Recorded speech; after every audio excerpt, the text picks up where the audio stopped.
everyone. Karibuni tena. It's me and Dr. Rob here, and today we are discussing CDSS, Clinical Decision Support System. Rob, one of the things about healthcare and healthcare provision is that it's ever changing.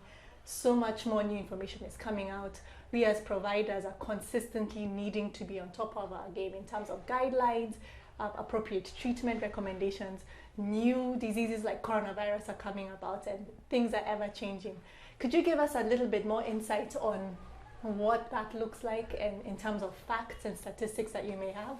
Totally. So we're at a really exciting time in healthcare because of the explosion of new information, but that also makes it super challenging. So just to give you a few facts behind that, in the most recent International Classification of Diseases, that's ICD, there were more than 60,000 unique diagnoses. Wow. There have been more than 13,000 unique treatments that have been studied, and guidelines suggest are appropriate treatments for one of those tens of thousands of diseases.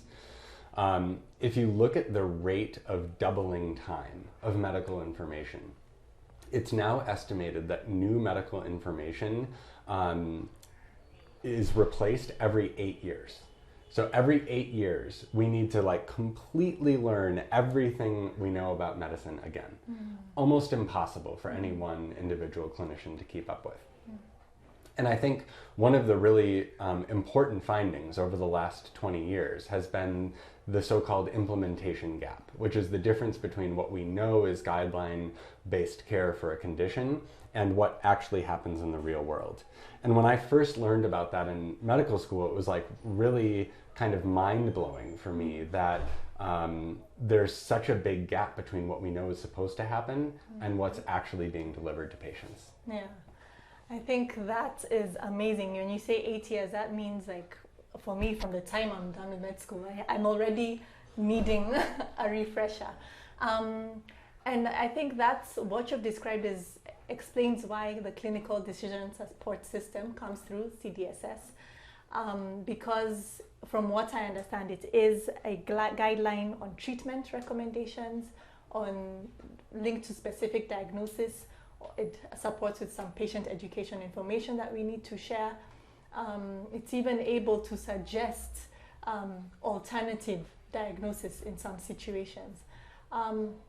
So when I think about what Clinical Decision Support System is, the CDSS, it is a tool for providers to be able to, at the point of care, be able to close that implementation gap.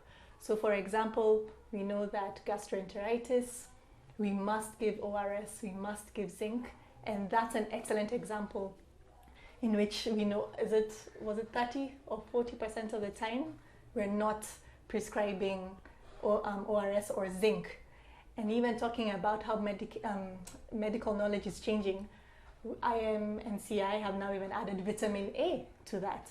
And so CDSS is a tool that will help our providers, help me as a clinician in the medical center to be able to still consistently provide the appropriate care, close that implementation gap so that what I know and what is defined in guidelines is actually what is being done and benefiting our patients. Would you say that's a good explanation of what CDSS is? Exactly. Yeah. Very well said.